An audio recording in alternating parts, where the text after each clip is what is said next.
I was a flying wingman with my with a guy named Bob Castle, who was he and I played tennis together, and Bob was senior to me, and and I was the junior wingman at the time, and so we're in diving in, dropping bombs and strafing and all of a sudden pull back off, and Bob says, "I think I've been hit."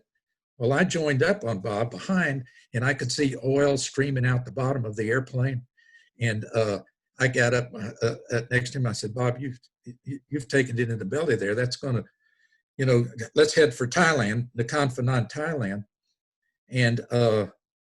and hopefully you can make it." Well, we pointed west, and Nakhon Phanom was, I think about 120 miles away, something like that. I can't quite remember that, but we were heading over at about 12,000 feet.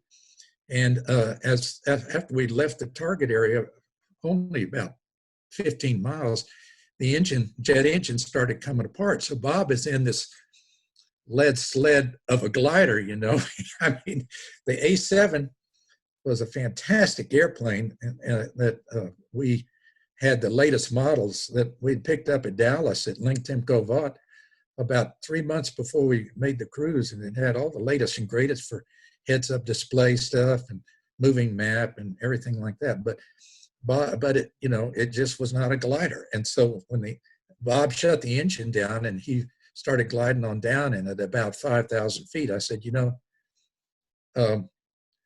it's about time for you to get out.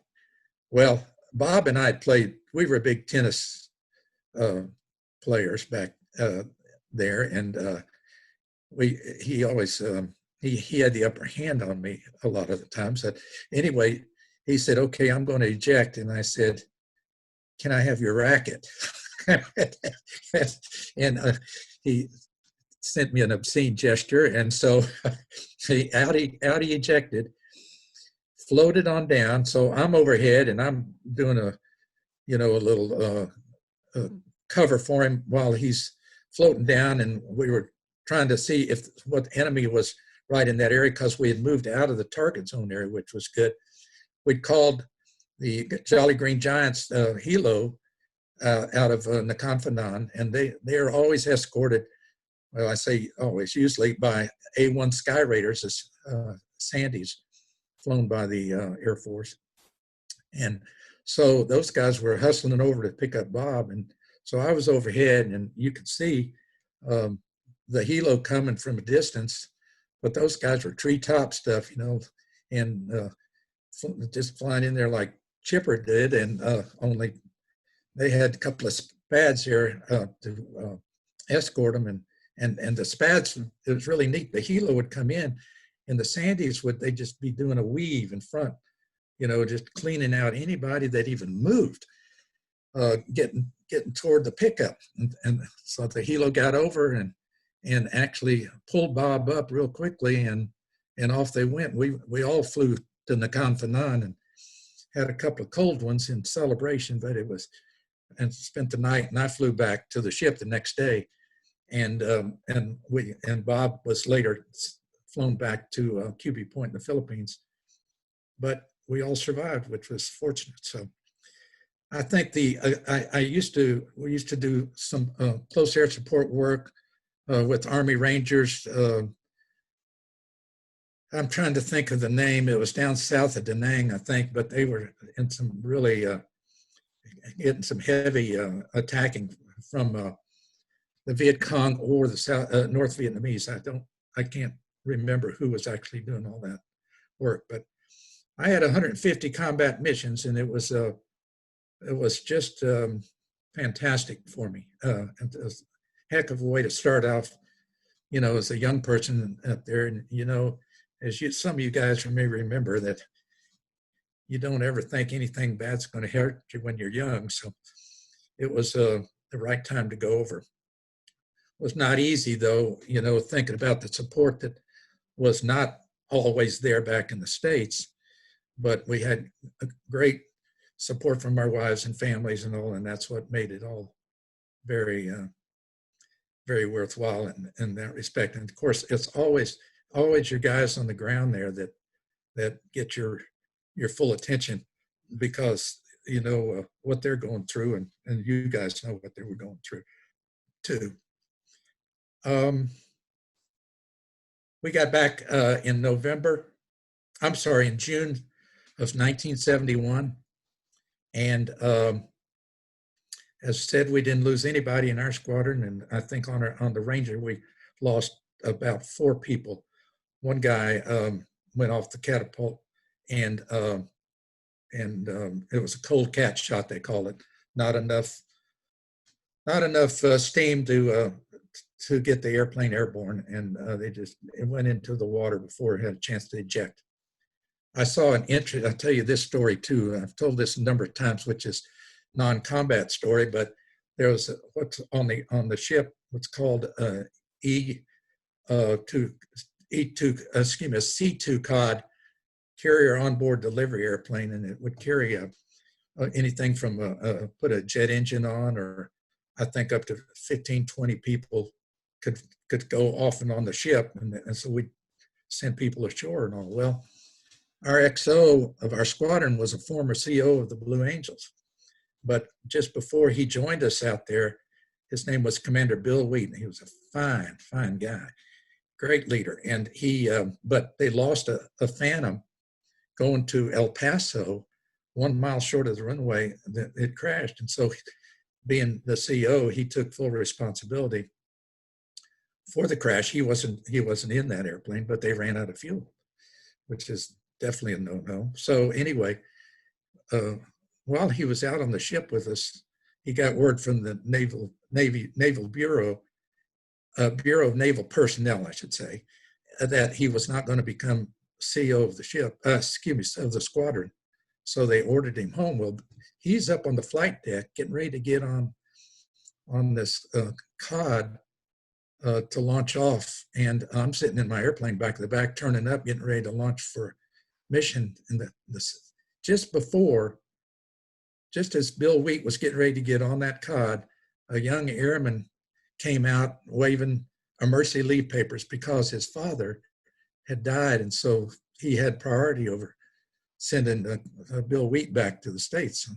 He got on, and that was the last seat, and Bill Wheat didn't get to go on that. Well, that COD taxis back to the stern of the ship, launches on the angled flight deck, and soon, if you can see my hand here, it goes right down the cat, and there was a jet engine in there that they found out later that shifted about probably 6 to 8 inches, moved the center of gravity completely aft.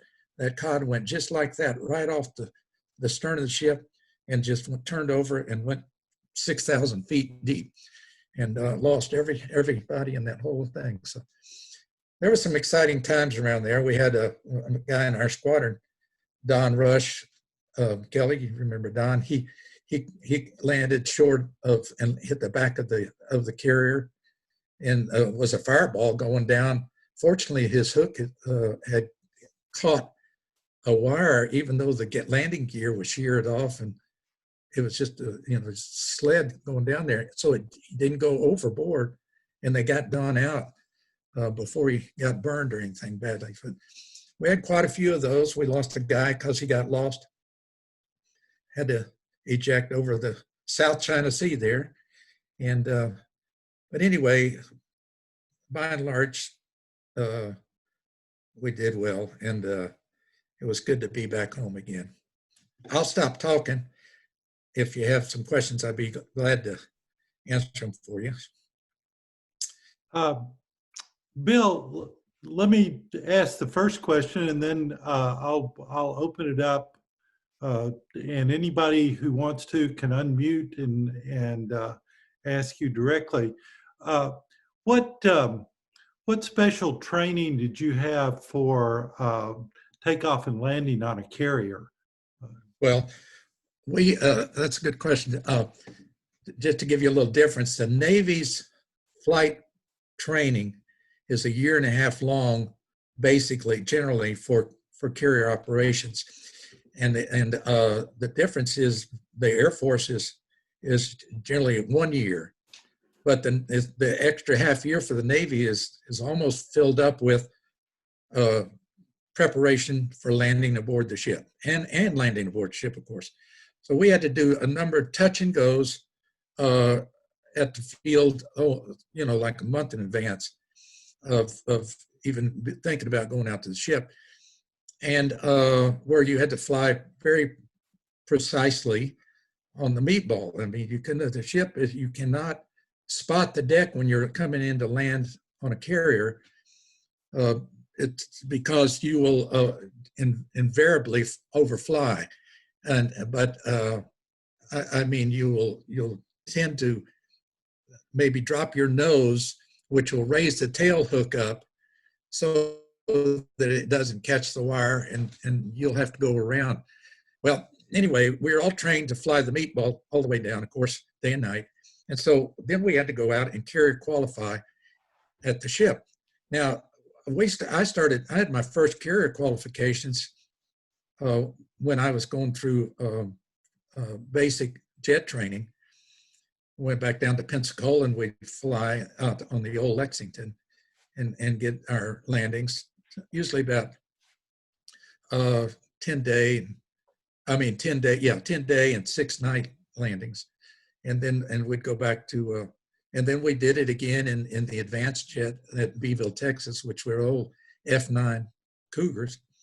And then we would go, when I went out to Lemoore in the A-7, we had to do it again for the A-7. Every time you went to the ship, you had to do all this workup before getting out there. So, and then you had about, if you didn't get a landing on the ship in about 10 days, then you had to go and get a refresher, which was a little warm-up kind of thing. You'd have to get 2 touch and goes on the ship, come around, and then you can drop your hook and land it. So it was the big part about landing was the landing aboard the ship day and night. And the other training we had, of course, that I'm sure all of you all went through too, was our SEER training out at, and it was in out of San Diego there when it was out in the desert there, and that was pretty interesting, obviously, and where I swear after a week of being with those guys that you actually felt, they'd get up there and they'd say, "You guys think this is just a fun little drill? This is a real thing. You're not going home. You're not going after getting slapped around all that you did and locked in a wooden boxes and fed nothing, and all you started to believe that stuff. It was amazing." So anyway, that was the kind of training, and then all the other survival trainings that you would expect involved carrier operations. Okay, good. Well, thank you. All right, guys and gals, any questions that you have for Bill? You can unmute yourself and ask away.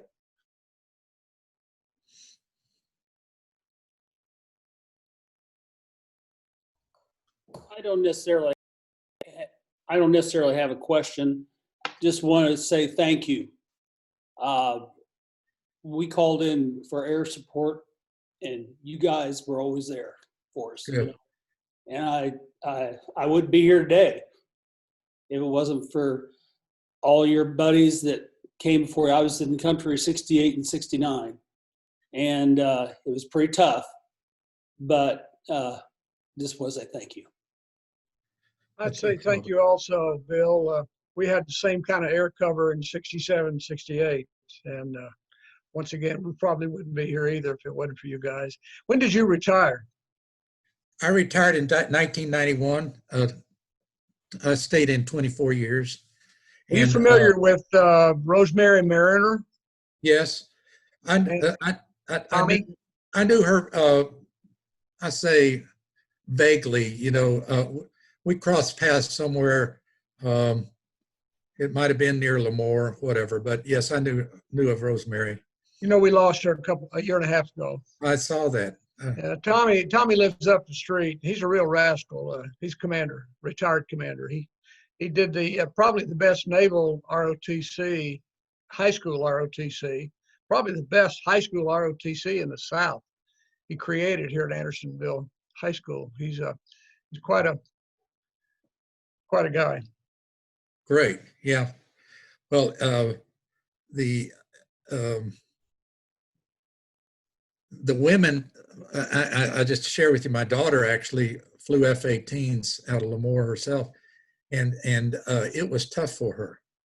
She had she was one of the first, like Rosemary. Rosemary was older than my daughter and all, but it was tough for her. You know, she just she was not readily accepted at that time. I think she was the second female aviator out there, and I know she was certainly physically capable. She used to beat me up all the time, and so it was great that she did that. I'm very proud of her for having done that. She stayed in 7 years and now lives here in Maryville and has a family of her own and whatnot. My son actually also went in. He was an F-18 pilot too. They both went to OCS together, which was a surprise to me. She I graduated in Florida State, and he went to Florida, so there was that little rivalry there. But the fun thing about it, those Marine drill sergeants in OCS gave them a working over big time. It was really something to see. My wife and I went over and visited them just about the time they were getting ready to graduate. And golly, they had changed a lot. But they looked great. They really were proud of their time in the Navy. Yes, you are. When Rosemary passed, the Secretary of the Navy called into the Naval Air Station up in, I think, New Jersey, and said, I've been thinking about having a flyover in Tennessee for Rosemary Mariner. You think you can find enough female pilots, F-18 pilots? And whoever he was talking to there said they're already here, their planes are on the runway, and they were coming with or without permission. So those young ladies have a lot of vinegar, and they did a marvelous job at her funeral. I have to say that I'm sorry I didn't see Chipper during any of my runs over there, but a couple of things. Kelly, we'd run into each other off and on throughout the years, and we both agreed that we too were solely responsible for the demise of the Soviet Union back then, and so we were proud of our careers. Kelly had command of a frigate and other major commands, and had a very good career. I just want to say also too, guys, that I just had the utmost respect for you guys on those of you that were on the ground, and we would go over there, and it just would break us up if we were about ready to.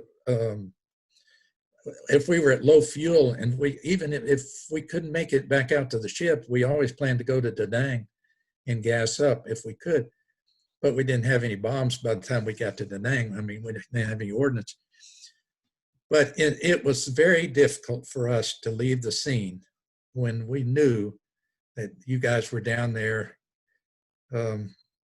facing hell and everything. And it was, I just want you to know that we would have stayed around, flamed out almost if we thought it would have done any good. But all we could do was take the airplane back and get gassed up and loaded up again and come out and fight another day. That was a hard part for all of us when we were overhead. I know, watching what was going on down below. My wife lost a good friend from Knoxville, Tommy Goodman. Tommy went to UT, I think, 1 year, and then enlisted, and he became a tunnel rat, and he died. Does anybody else have any questions for Bill, or any comments that you'd like to make? You need to unmute yourself. Oh.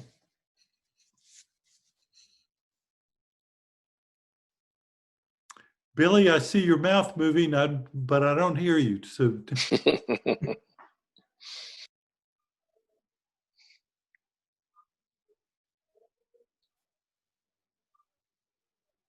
Billy, you're still muted.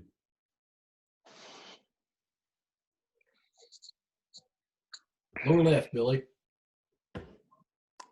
On the lower left? Yeah. I think.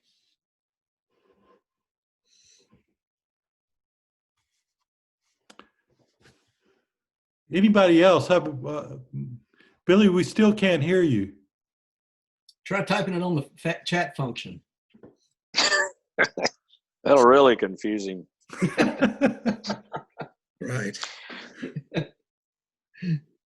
Bill Beaty, Chipper. Yep.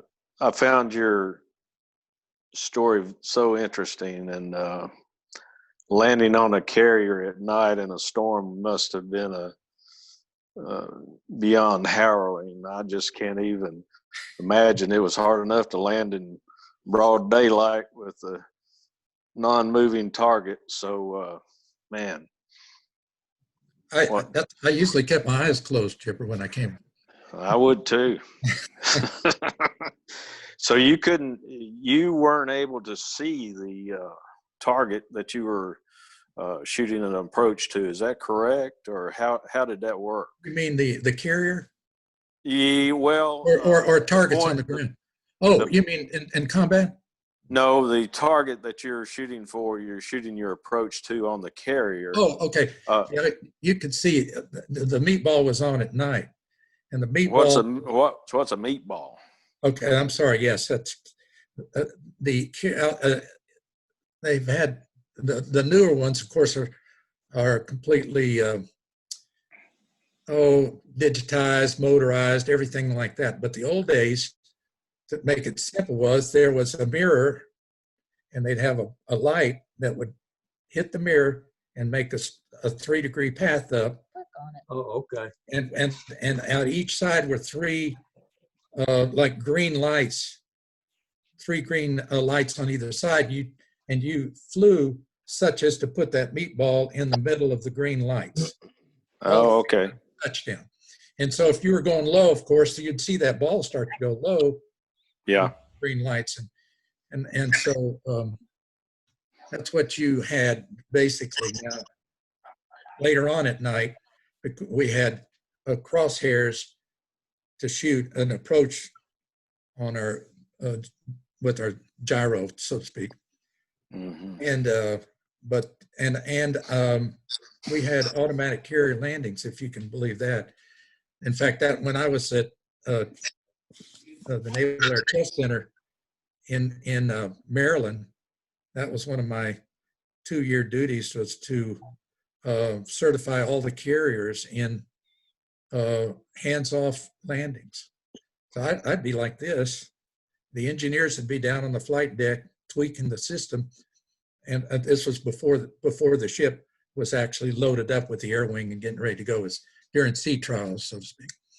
Uh-huh. And so I had automatic throttle control to keep them on speed, and I'd just be sitting there like a monkey riding it down, and I'd take over control if it got erratic or if it was too rough. But you can see with the ship, the carrier, you're going to get rolls and pitches and of the ship, and in Right.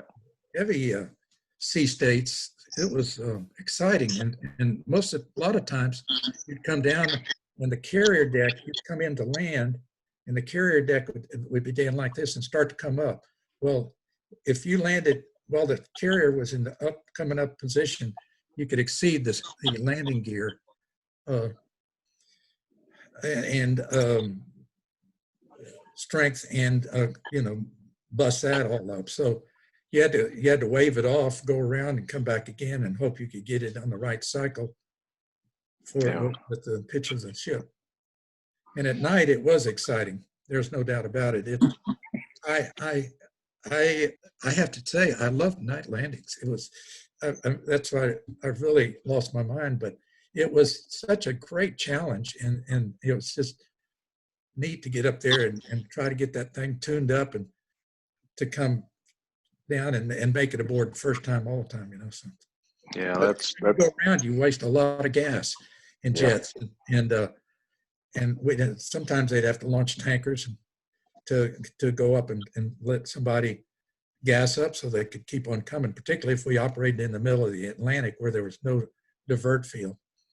One quickie story. One time we were operating in the middle of the Atlantic, and only a few of us were flying, and I was the last one to come aboard. And I mean, we were like halfway between Florida and Spain, you know. So I knew I was going to have to get aboard. Anyway, my tail hook, it has a snubber, so it holds it down when it hits it. You know, it doesn't bounce.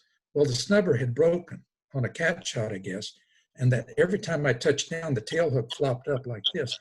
I went around about 18 times trying my to capture. goodness. Finally, what they did was they went out, took a whole bunch of toilet paper, stacked it up, and stacked the arresting gear up about 3 feet off the deck, and I just kind of trolled in and caught it. But I was getting down to a few fumes on that, you know. So, Whoa. Yeah. Well, Billy, you're unmuted now, I think. Do you have a question? Yeah. I was having technical problems. My wife informed me that my computer didn't have touchscreen capability. I needed to click on the chat. So anyway, Bill, did you fly many close-in support missions for infantry on the ground? no, I didn't. I mean, out of 150, I might have flown 12 or 15. But on the close air support, we had even tried to get back up above small arms fire, and so that we weren't, shot down in the course of coming around to roll in again. But we did have some close air support stuff where we felt that the risk to getting hit was minimal. We just didn't want to throw the airplane out in front of that. But the gun we had was the 20 millimeter Gatling gun in the nose. That thing was great. 1,000 rounds a minute. I mean, you could burn the barrel up just by firing that thing off. And it was and the noise it made was terrific, you know. I called in several missions for close air support. You know what the problem was? We needed to fire 100 meters or closer to us, and so but we had unlimited faith that you guys would hit the target from our purple smoke grenade out there and give me rounds 50 meters from that on out away from us. But you know, it was tense time, but yeah, I never was disappointed. Well, I'll tell you, it's very difficult, and I don't know how the guys did it with older equipment, because we could put on the ground where, I mean, we would from the cockpit look through a heads-up display and put where and had the where the bomb was going to hit at any point in time, and we were rolling in from usually at least 8,000 feet or above, and by the time we were releasing, we were doing 500, 520, something like that. Well, that was some speed, and if you just, as you know, just barely move the airplane a little bit, it's going to throw the bomb off. We were always really, it was not comfortable to bomb around friendlies that close for us. In triple canopy jungle, and so they're coming in at 500 to 1,000 feet. Yeah. And dropping whatever bombs and Gatling guns. Yeah. But it was, yeah. It was very tough. And level drops are always, because, like I said, if you just actually pulled up your nose, that bomb's just going to go straight out there. Out there. Supposed to come in a dive bomb, at least you could narrow it down. But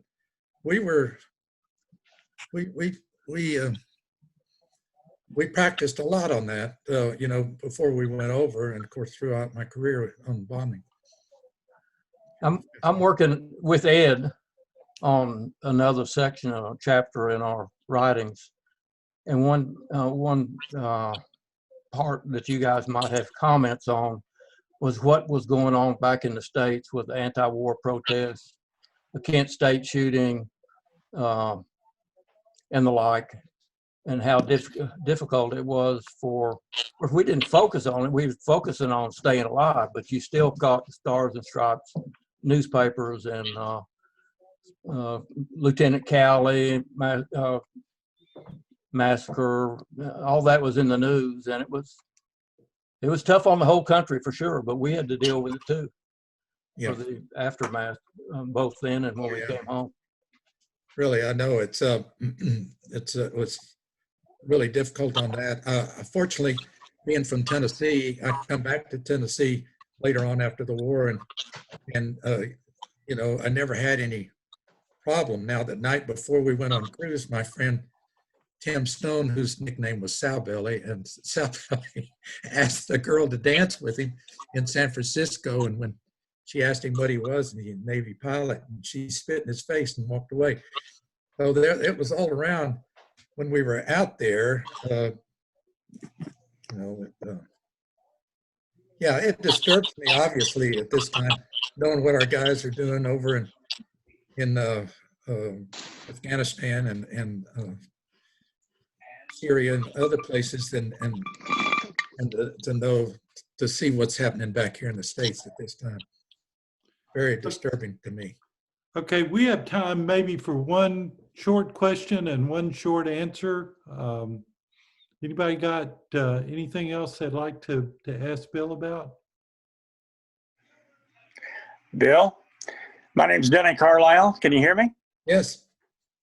Yeah, I was an enlisted man in the Navy, and I was in Patuxent River from 60 to 63, I guess, and then I was in Airedale. I was a aviation electronics technician aboard a destroyer, and we spent a lot of time just off the coastline there, Haiphong, and we would refuel the rescue helicopters from the carriers who couldn't come in closer than 250 or 300 miles. We'd refuel the helicopters, and they'd go in and try to pick you folks up that had been shot down.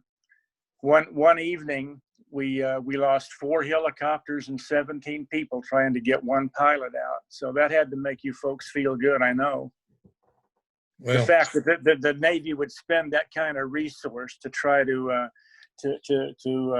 save and preserve you folks. well, thanks for all that you did on that. I know Kelly was on ship off the Corsair too, and probably did some refueling in that regard too for the helicopters. But that helicopter duty was tough. I mean, I just can't imagine. I've flown a lot of helicopters. I got a lot of helicopter time. I love that airplane, but I wouldn't have wanted to fly it in combat like that over there at that time. It was tough. And Yeah. but I have to tell you, Danny, that it's one of those things you always like to try to get your brother out of there, and that's one of the great things about our nation, our military, and that and you can see many times. I think we expended quite a few lives. I mean, maybe half a dozen in some recovery situations for just one man, and so you have to say, wait a minute, is this really wicked? So it just depends on who's making that call, and you do what you have to, but we all want to try and save everybody that we can. Absolutely. I mean, for me, I would have felt really bad to be saved, but only to lose 4 to 6 people in the course of that, you know. So Yeah. but when you're down there in the jungle, you're not going to call up and say, "Hey, don't see anybody else. I've had enough fun," you know, or whatever, you know, that kind of thing. Thanks, Jim. That's it. All right, I appreciate Bill's comments about that, because any of us who did serve wherever we were that was one of the things that you did. You tried to make sure that your fellow servicemen, whoever they were, wherever they were, got back safely. So so sometimes the wrong call was made.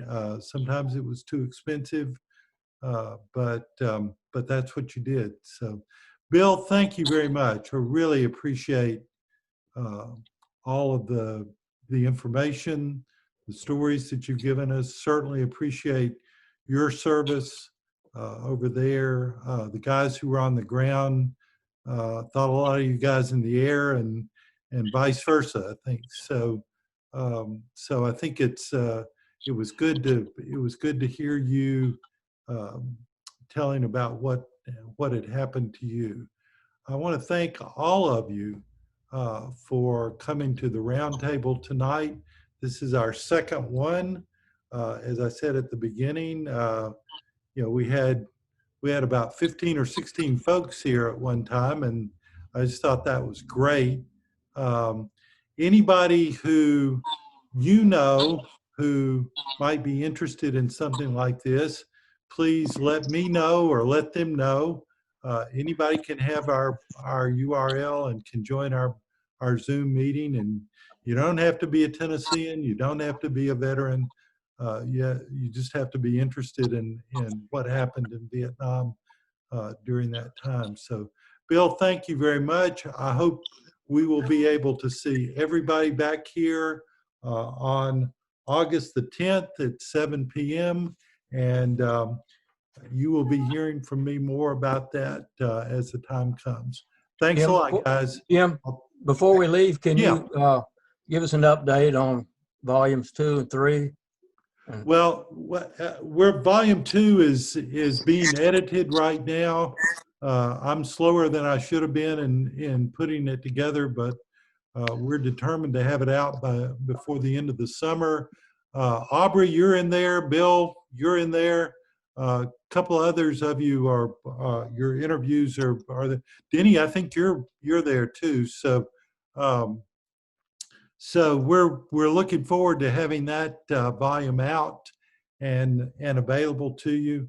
If anybody knows a veteran who would like to be interviewed with us, let Ed, let me, let Billy know, and we'll get things set up. So good. Well, thanks a lot, guys. Y'all take it easy, stay safe, and we will see you in August. Thank you, Jim. Thank you.